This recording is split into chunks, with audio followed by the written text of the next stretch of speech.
Hello, and welcome to Sharp Love Stories.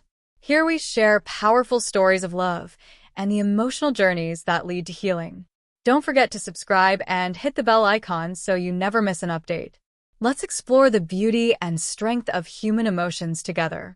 After working in Milan, the fashion capital, for 3 years, I returned home with my daughter, hoping to surprise Jeff. However, I discovered that there was already another woman in the house. I angrily accused him of cheating, and he viciously retorted that I was the one who had cheated in the hotel staff dormitory. I caught Jeff in bed with another woman. He doubted his own eyes, especially since I had video called him from abroad just 14 hours earlier to say goodnight. And how come you returned so suddenly? I took annual leave specifically to come back and surprise you. But instead, you surprised me like this. Seeing Jeff in the hotel felt like being drenched in cold water from head to toe. I could hardly believe that the man I had given my all to could treat me this way. Just moments ago, I hesitated whether to expose him publicly and end everything. Jeff hurriedly dressed and, after helping his mistress leave, confronted me and, "You have the nerve to confront me? Don't think I don't know what you've been up to abroad these years." As he spoke, he threw a stack of photos on the table. The photos showed a couple on intimate dates, arm in arm, playfully touching heads, whispering in ears, shopping, horseback riding, commuting together, and entering and exiting a house. Naturally, the woman in the photos was me. The man, with neatly trimmed short hair, was well dressed in a suit, strikingly handsome and androgynous. "Jeff, have you been investigating me secretly?" Yes. "You thought your activities overseas would go unnoticed, but I found out." I sneered, continuing. "I truly didn't expect that. Is this all the evidence you managed to gather? Your private detective is really worthless. What does it matter if it's trash? These are still solid proofs." "Solid proofs? Your affair and unauthorized selling of my property.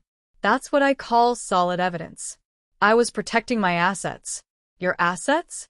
Which item in our home did you actually pay for?" When it came to finances, Jeff seemed particularly stunned and pointed at me viciously. "Just wait. I'll see you penniless. We'll settle this in court." Me? Left with nothing? Are you kidding? Every penny in this house was earned by me. After a heated argument, Jeff stormed out, leaving me alone in shock and disarray for a long time. I grew up starved of affection. It was in the university, that sanctuary, where I met Jeff. We studied together, worked together, and spent several of the most passionate and energetic years of our lives together. Later, he followed his parents' wishes to join the ranks of job seekers and eventually secured a position at a state-owned enterprise. Meanwhile, after a stint at a law firm, I chose to pursue my passion in the fashion magazine industry.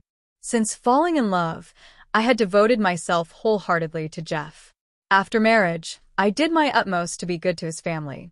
Little did I know, while I worked tirelessly for our small family, he secretly sold our marital home and converted the money into property only in his name. Now he even threatens to leave me with nothing. Having seen through his deceitful facade, I hired a private detective to investigate him. I discovered that while I worked day and night, Jeff was not only unfaithful, but also gambled heavily, accruing massive debts.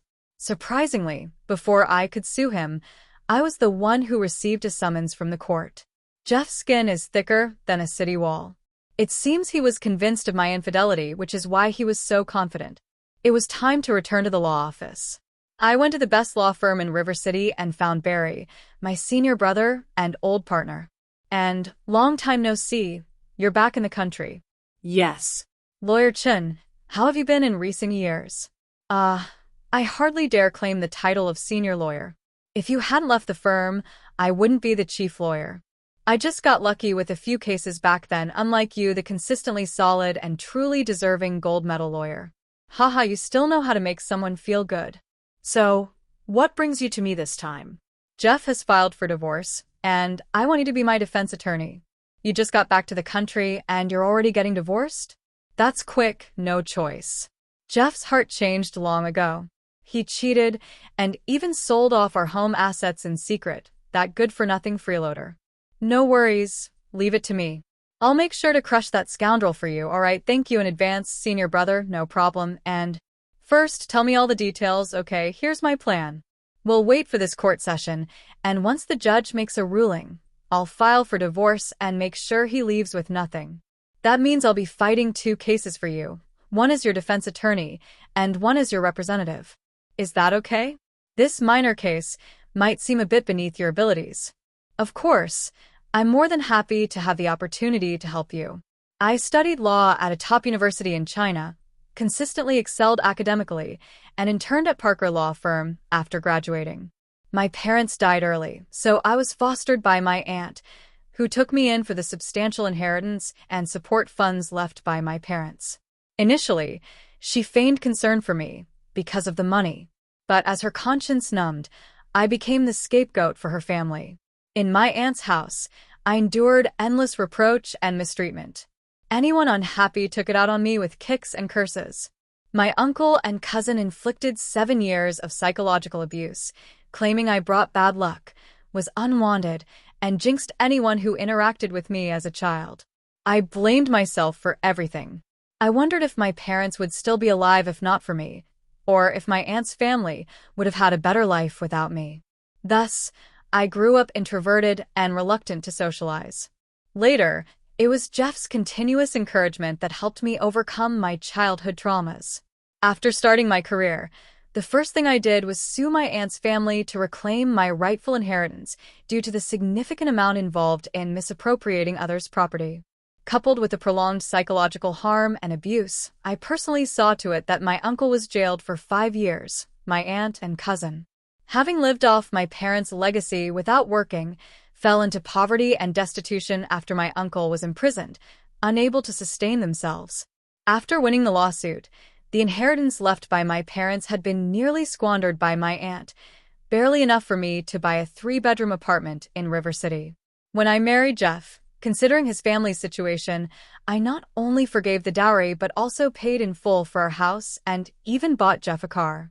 This, however, gave them an illusion of superiority. But I am not foolish, just starved of affection.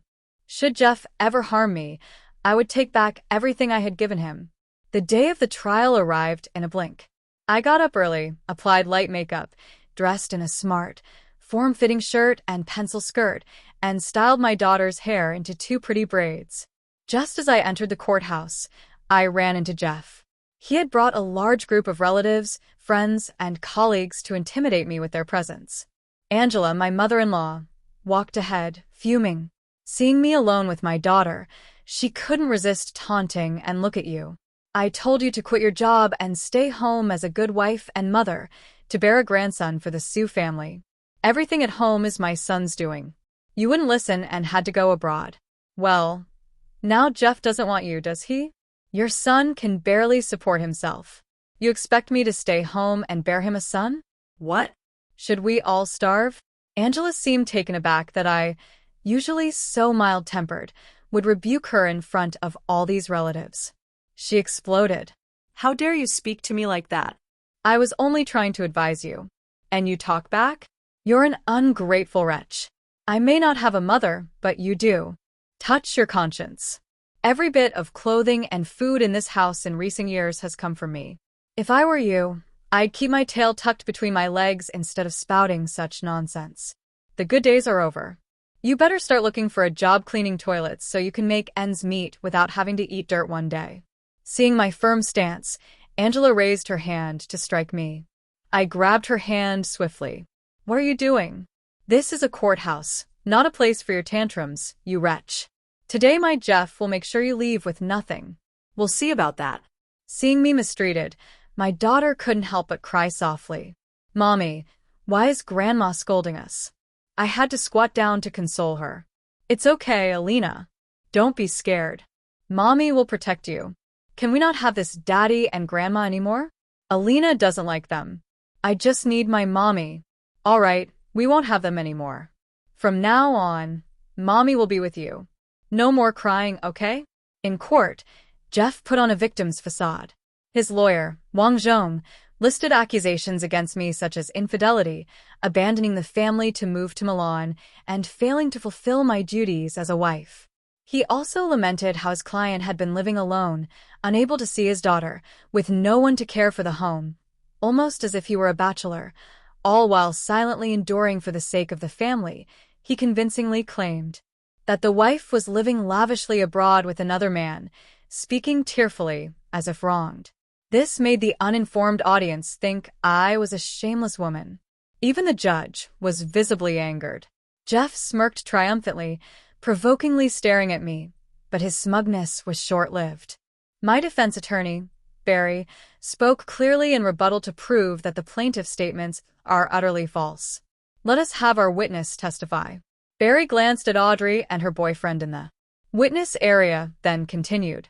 Your Honor, this is Audrey, 28, from New Zealand, a colleague and close friend of my client, and the person accused in the plaintiff's complaint of being the other party in an alleged affair. The evidence does show that my client has indeed been close with her, but Miss Audrey is certainly a straight woman. This remark caused an uproar of laughter in the courtroom. Even the judge's assistant couldn't help but smile.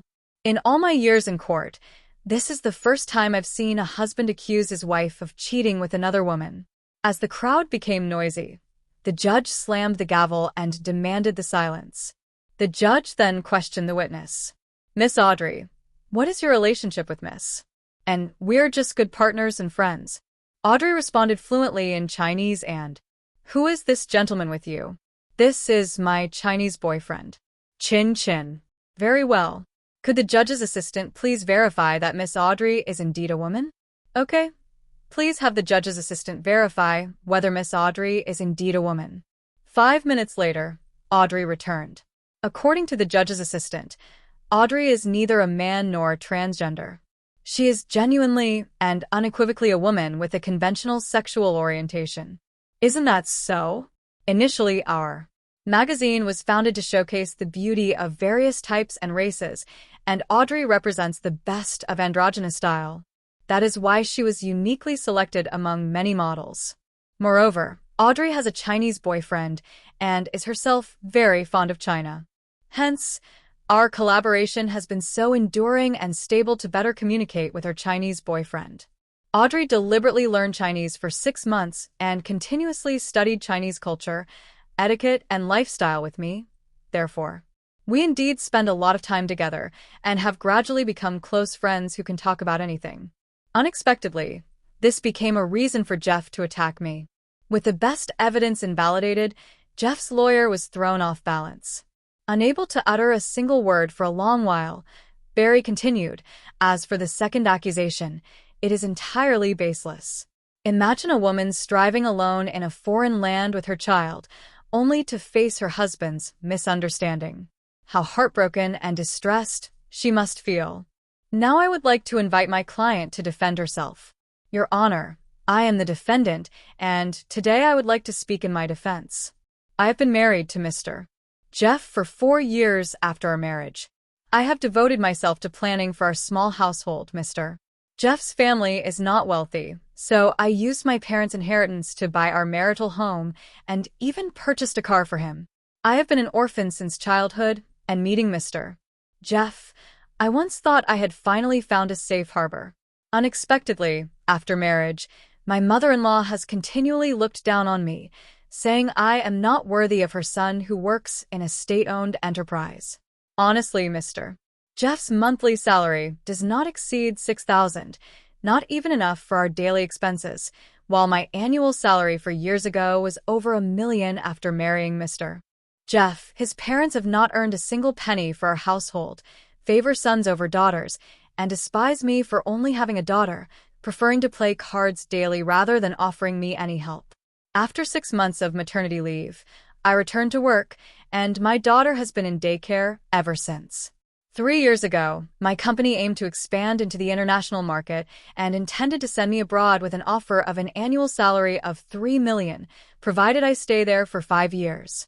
I once had full confidence in Mr. Jeff, believing our love would never fade. Thus, with Mr. Jeff's support, I gladly went abroad with our daughter. As the new company was just setting up overseas, I was incredibly busy daily. During this time, Mr. Jeff seldom cared for me and our daughter. It was always me adjusting for the time difference to call him after midnight after finishing my work. Even so, Mr. Jeff often refused to speak with me, using his busy work as an excuse. Over the past 3 years, he has only visited Milan to see me twice. To the extent that our daughter barely recognizes him, I overlooked all these issues, even regularly setting aside part of my salary to support my able-bodied in-laws who are just over 50. Yet today in court, Mr. Jeff has the audacity to claim I have been unfaithful and have not fulfilled my duties as a wife. My in-laws are also thoroughly displeased with me. Your Honor, I ask you what wife in the world could do as much as I have. The judge nodded, instantly filled with sympathy for me. Upon review, this case is found to be without merit, and the plaintiff's appeal is hereby dismissed. This court session is adjourned after the trial. Audrey, holding my daughter, prepared to leave the courthouse together at the door, Jeff hurriedly pulled me aside, and I have something to say. What? Are you disappointed that you didn't strip me of everything today? No, and I want to apologize. I misunderstood you. Can you forgive me for our daughter's sake? Just this once? I can't afford to live on, Mr. Jeff's monthly salary of $6,000 let Rita, the good wife and mother, manage it for you. I looked at my 4-year-old daughter, who understands nothing yet, innocent as a blank slate. It's easy for such a young child to learn bad habits and hard to learn good ones. Only by leaving this morally corrupt, selfish, and lazy family can my daughter thrive. And I was just confused. I felt too lonely at home by myself. Can you give me another chance? It's impossible, Jeff. If giving a chance was as easy as you say, then why have I never had one? I hope the next time I see you in court, you can act like a man. You're going to sue me? Yes. If a hypocrite like you can be confident enough to strip me of everything, why can't I? But, and I'm Alina's father, Alina. You speak of Alina now. Did you consider that I'm Alina's mother when you sued me?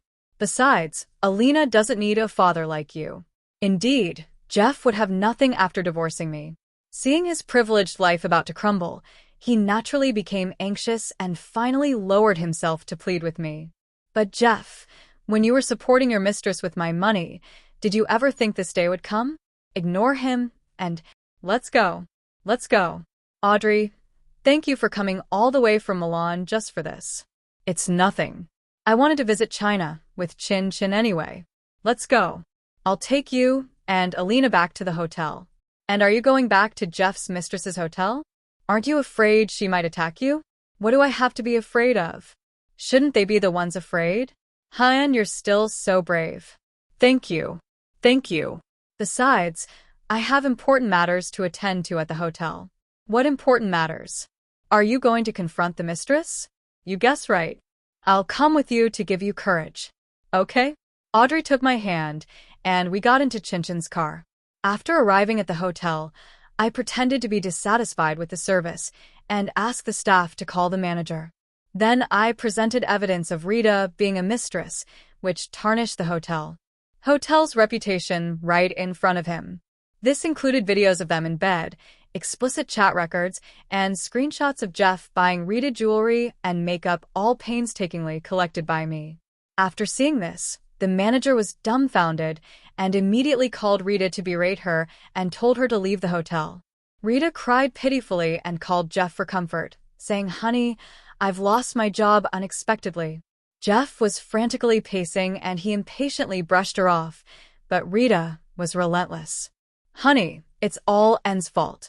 You have to stand up for me. Stand up for you. Who's going to stand up for me? It's all your fault. Get out of my house right now." Jeff yelled angrily and then hung up the phone. Rita was left standing there, stunned. Now, not only was she unemployed, but Jeff had also kicked her out of the house. Rita, being from out of town and without a place to stay, had no choice but to rent a basement. The basement's condition was worlds apart from my spacious apartment in the city center. After enjoying over 2 years of a superior lifestyle, how could Rita possibly adapt to living there? Investigations revealed that her affair with Jeff began 2 years and 8 months ago. At that time, I had only been abroad for 4 months. As the editor-in-chief of the well-known domestic magazine Beauty, 3 years ago, my company sent me to head a branch in Milan as part of our business expansion with an annual salary of $3 million. However, I had to work there for at least 5 years before I could return. Although the salary was high and the environment was good, the job was nothing but busy.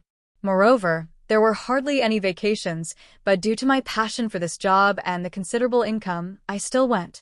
I also took my daughter, who had just turned 1 year old. My in-laws favor boys over girls. They would rather play cards and dance in the square every day than help look after my child. Out of necessity, I had to take my daughter with me to Milan and put her in daycare. Besides, I couldn't bear to be apart from my child. Jeff worked in a state-owned enterprise, earning a stable monthly salary of a few thousand. Without my financial support, he would struggle to support himself after leading my team tirelessly for 3 years. Beauty magazine finally made a place for itself in the international market.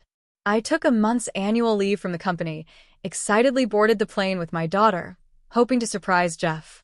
But when I got home, I found the locks had been changed. I lingered at the door for a long time until a strange couple opened it from inside. "Hello, you must have the wrong door." "Impossible. This is my house. The owner sold this house to us last month. Didn't you know?" "How is that possible? This house is in my name. It couldn't have been sold without my signature. If you don't believe me, look at the property deed yourself saying this." The couple showed me the property deed, which shockingly had someone else's name on it. Jeff. No wonder he kindly visited me in Milan last time. My intuition tells me that Jeff has been up to no good these past 3 years. My daughter and I traveled a long way, flying for 5 hours and driving for 3 hours, completely exhausted. I thought I would be greeted with a warm hug at home, but I was met with this scene instead. To avoid alerting Jeff, I didn't call him and instead stayed at the nearest hotel with my daughter. After putting my daughter to sleep, I prepared to go out to buy some daily necessities. Unexpectedly, I spotted Jeff at the hotel. He was arm in arm with a woman going upstairs to dine, and then they both entered a room together. That woman was Rita, the receptionist who had helped me check in as I watched them enter the room. I was still comforting myself that there was nothing untoward between them. Perhaps Jeff was there to discuss work-related matters with her.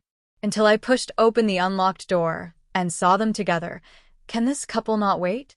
After being rejected that day, Jeff still wouldn't give up and called me every day. It seems he has a lot of free time. Eventually, I got so annoyed that I simply blocked him. To smoothly retrieve my assets, Barry and I were busy collecting and organizing evidence, really having no time to deal with him. Half a month later, the court heard my case. At the trial, I presented a series of evidence of Jeff's infidelity and asset transfer, leaving his defense attorneys speechless. Finally, the judge decreed that Jeff leave with nothing and return the matrimonial home he had sold and the property his parents-in-law were using. After the divorce was finalized, I continued to appeal to reclaim the money Jeff had spent on his mistress Rita during our marriage. Reluctantly, Rita returned to me the jewelry, bags, dating expenses, and transferred red envelopes totaling 208,000 yuan that Jeff had given her. After the lawsuit, I felt a huge relief. However, when reclaiming the property, I encountered stubborn resistance from my unreasonable ex-in-laws. After receiving the court's verdict, the Angela couple remained defiant, refusing to move out. Despite several attempts, I was unable to reclaim the house. From then on, the Angela couple dared not even leave the building, fearing I might seize the opportunity to throw their belongings out. However, their habitual gambling and crude behavior couldn't keep them home for even 10 days. They called some unsavory friends over for a game of mahjong at home. That day, I went with some people to reclaim the house. As soon as we kicked the door open, we were met with a haze of smoke and the floor littered with snack shells. The living room was so smoky, it was hard to see. Upon seeing me, Angela's demeanor darkened immediately. "You wretch. How dare you come again?" I said I wouldn't move. "If you can carry me out, MS. Angela, this is my house, and I'm here to reclaim it. Please stop your unreasonable behavior. This is my last notice to you. If you don't listen, don't blame me for taking unusual measures." "Unusual measures?" What are you going to do? Kill me? I won't kill you, but I will have someone escort you out, you dare.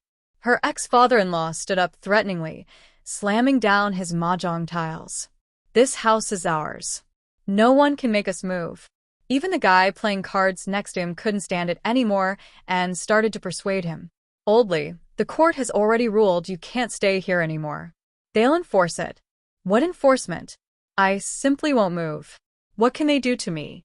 Besides, my daughter-in-law Kiki is pregnant, and we only have this one house. Where would my grandson live if we moved?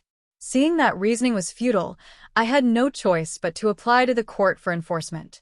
I also secretly called the police station, reporting the Angela couple for gambling and disturbing public order. When the police arrived, the people inside were caught red-handed in their comfort. After investigation, it was found that the Angela couple had privately gambled and lost over 20,000 yuan, and all the participants were detained by the police for 15 days. Taking advantage of the Angela couple's detention, I had a locksmith break the door open, change the locks, and hired a cleaning company to throw out their belongings, cleaning the house thoroughly. Unexpectedly, this shameless couple returned as soon as they were released. On a quiet night, they forcibly opened the main door and moved back into my house. When court officials came to enforce the order, Angela threw a tantrum, threatening to jump off the building if they touched her. This left the court momentarily powerless. Seeing that toughness didn't work, Angela tried a softer approach. That day, as I was making waffles for my daughter, Angela came to the door with some eggs. And I brought some eggs for Alina to eat. The eggs you brought, Alina wouldn't dare eat. And we were wrong last time. These eggs are a grandmotherly gesture for me. Please accept them. Suddenly being so kind to bring eggs for the child. This is like a weasel paying a New Year's visit to chickens. I'm curious to see what this old lady is really up to. Seeing my improved expression, Angela then told a ridiculous joke. And you aren't short of money, so could you please not take back our house?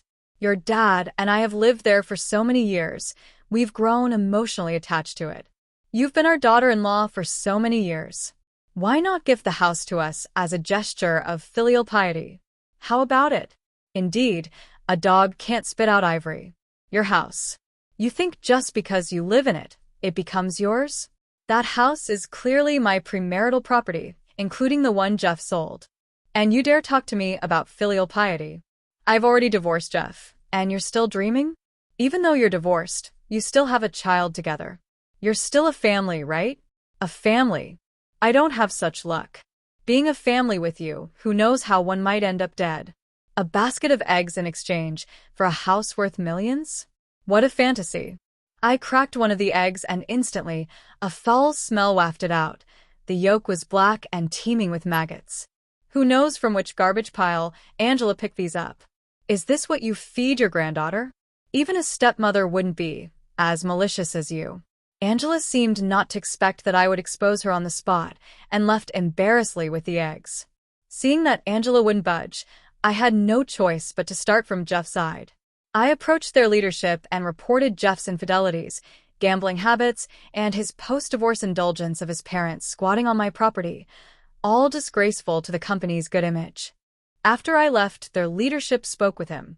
That evening, Jeff went back and confronted his parents. Finally, Angela got scared and returned the house to me. After reclaiming the house, Angela and her husband had no choice but to move into the basement rented by Rita, along with Jeff. After resolving the matter, I prepared to return to Milan. As I was leaving the elevator with my packed luggage, I heard a commotion in the lobby. Kiki, your watch is really beautiful. Is it Patek Philippe? yes. My husband Jeff bought it for me. I've seen this watch. It sells for 180,000 on the official website. Kiki, I'm really so envious of you. Turns out it was Rita showing off her luxury watch to her former colleague. What's the big deal? My husband said if I give him a son, he'll buy me another luxury car. Kiki, I'm truly so envious of you. Oh, this woman is back to boost her presence and confidence. Truly, you won't die if you don't court death. Jeff's assets have all been ordered by the court to be returned to me. How could he possibly still have money unless he's embezzled funds? Considering this possibility, I quickly recorded evidence with my phone. Then I strutted out, casting a disdainful glance at Rita. MS. Song, that watch is fake, isn't it?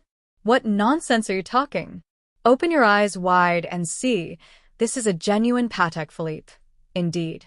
Jeff has never bought you such expensive things. Has he? No wonder you don't recognize it. How pitiful. Yes. I don't have MS. Song's good fortune. Just wait. Following Jeff, there are plenty of good days ahead. By the way, how comfortable is it living in the basement? As soon as these words were uttered, people nearby began whispering. She looks so glamorous, but she lives in a basement. Such a vain and pretentious woman truly shatters all decent perceptions. Right. I heard she pushed her way up the ranks while pregnant. My goodness, how could I have such a colleague? Before I left, my mother repeatedly warned me never to associate with such messy people. Rita was so angry her mouth twisted. Seeing that it was about time, I hurried to catch a flight with my daughter, dragging our suitcases. Although I was overseas, a private detective in China kept an eye on Jeff and Rita. Under my instigation, Rita got a new car in less than 2 months, an Audi A6L, costing the equivalent of 6 years of Jeff's salary. During a vacation back to the country, I brought the evidence I had gathered to Jeff's workplace and reported him by name. The workplace disciplinary committee immediately initiated an investigation into the matter. The investigation revealed that Jeff had been illegally misusing public funds for 5 years, and in the past year, to satisfy his mistress's demands and desires, he had embezzled a large amount.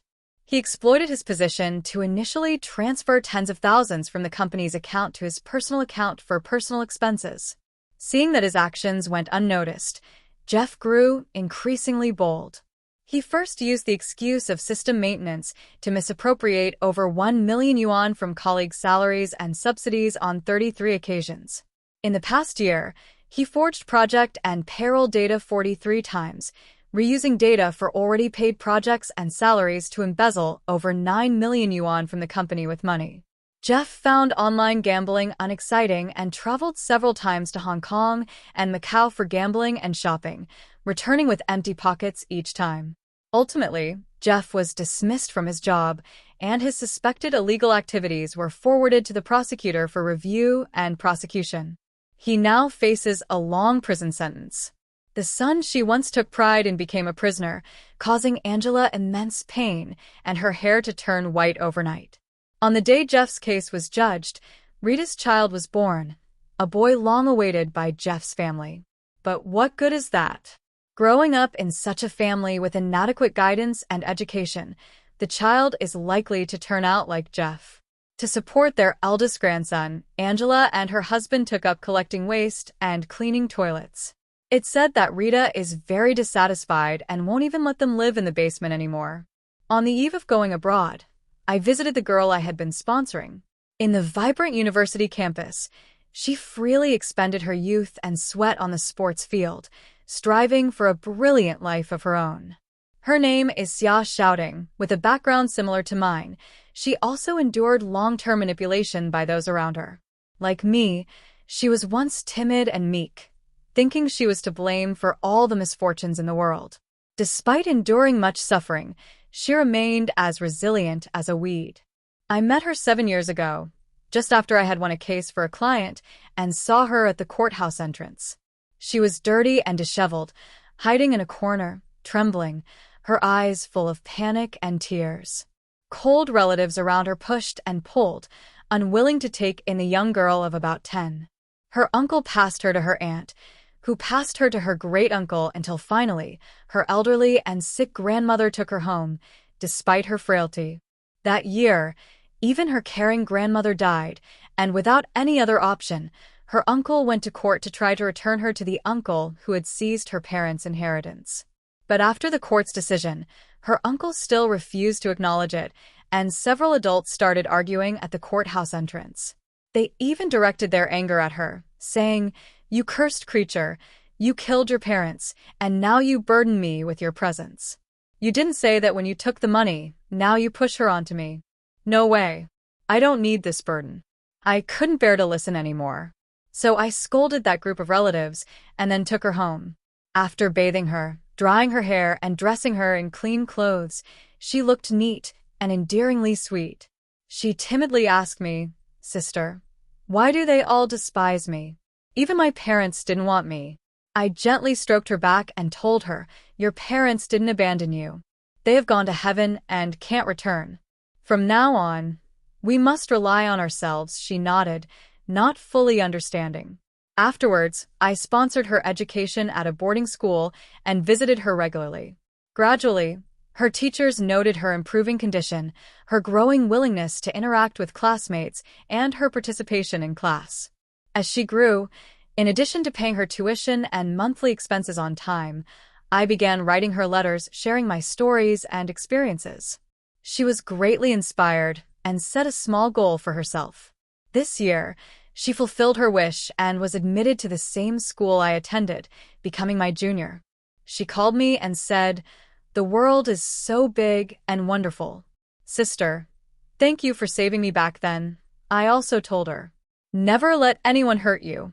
Be the strongest version of yourself."